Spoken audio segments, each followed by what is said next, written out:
শেষ পর্যন্ত তাই হলো। যেটার ভয় ছিল সেটাই সত্যি হলো। তুমি যার উপর সবচেয়ে বেশি ভরসা করেছিলে সেই মানুষটাই তোমাকে ঠকিয়ে চলে গেল।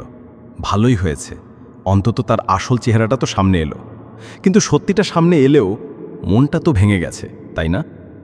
এই কষ্টটা কেবল তারাই বোঝে যাদের কেউ ঠকিয়ে চলে যায়।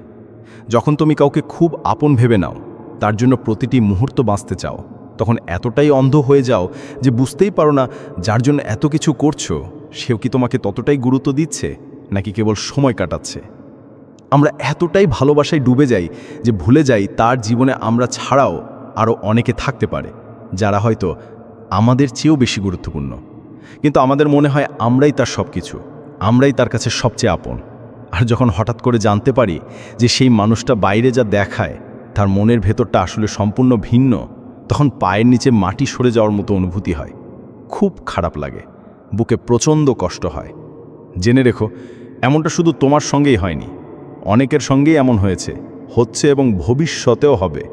অনেকেই ভাবে আমার সঙ্গে এমনটা কখনো হবে না, কিন্তু বিশ্বাস করো, এর কোনো নিশ্চয়তা নাই। কেন ঠকাতে হলো? কারণ ঠকানোর কাজটা তুমি করনি, সামনের মানুষটা করেছে, আর তার ওপর তোমার কোনো নিয়ন্ত্রণ নেই। তুমি শুধু নিজেকে নিয়ন্ত্রণ করতে পারো।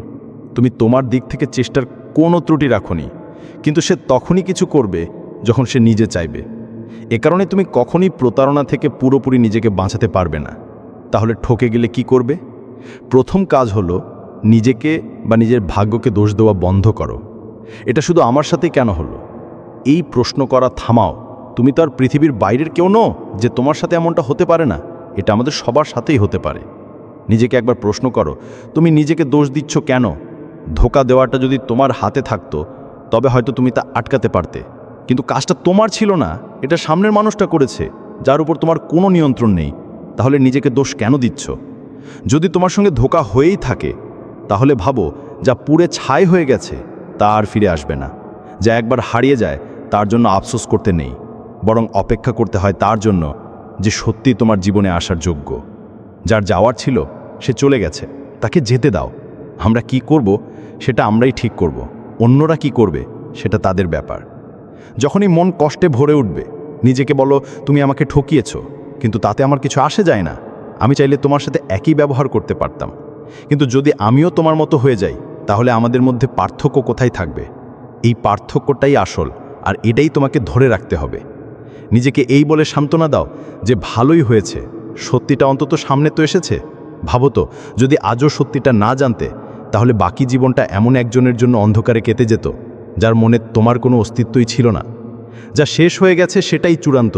তাকে ঘৃণা করে তুমি কিছুই পাবে না, বরং তোমার ভেতরের ক্ষতগুলো আরও তাজা হয়ে উঠবে। এই ক্ষত তখনই শোকাবে যখন তুমি তাকে মন থেকে ক্ষমা করে দেবে। নিজের মধ্যে ক্ষমা করার মতো একটি বড় মন তৈরি করো। মনে রেখো, ভালোবাসা মানে শুধু দেওয়া, কোনো কিছুর বিনিময় নয়।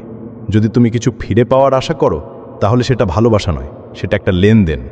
যে তোমার নয় সে চলেই যাবে, আর যে সত্যি তোমার সে হাজার বাধা সত্ত্বেও ফিরে এসে তোমার কাছেই আশ্রয় নেবে। বন্ধু, কিছু অনুভূতি হারিয়ে যাওয়াটাই স্বাভাবিক, কারণ তোমার কাছে এখন আর কোনো বিকল্প নেই। আর নতুন বিকল্প তখনই আসবে যখন তুমি বর্তমানকে মেনে নিতে শিখবে। এই সময়টা হয়তো কঠিন, কিন্তু এটা তোমারই সিদ্ধান্ত হবে যে তুমি জীবনটাকে কিভাবে কাটাবে। তুমি তো সারা জীবন পৃথিবীতে থাকবে না, কিন্তু একটা জিনিস রেখে যেতে পারো, তোমার অভাব। তুমি এমন কিছু করতে পারো যা আজ হয়তো কেউ গুরুত্ব দেবে না, কিন্তু আগামী দিনে সবাই তোমার অভাব অনুভব করবে। এই পৃথিবীতে বেশিরভাগ মানুষই এমন, যখন কিছু কাছে থাকে তখন তার গুরুত্ব বোঝে না, আর যখন সেটা হারিয়ে যায় তখন তার শূন্যতা গভীরভাবে অনুভব করে। যখন তুমি তাদের স্তর ছাড়িয়ে এমন সাফল্য অর্জন করবে যা তারা কখনো করতে পারেনি, তখন তোমার গুরুত্ব আপনা আপনিই বেড়ে যাবে। তখন কেউ কেউ তোমার পাশে থাকবে, আবার কেউ কেউ তোমার অভাব অনুভব করবে, আর সেটাই হবে সেই মুহূর্ত যখন তুমি সত্যি করে নিজের জীবনটা বাঁচতে শুরু করবে। আজ হয়তো মনে হচ্ছে তোমার কিছুই নেই, হারানোর যন্ত্রণায় নিজেকে পরাজিত ভাবছ, কিন্তু এই অনুভূতিটা সাময়িক। এই কঠিন সময়গুলোই একদিন তোমাকে এতটা মজবুত করে তুলবে যে তোমাকে ভাঙার সাহস আর কারণ হবে না।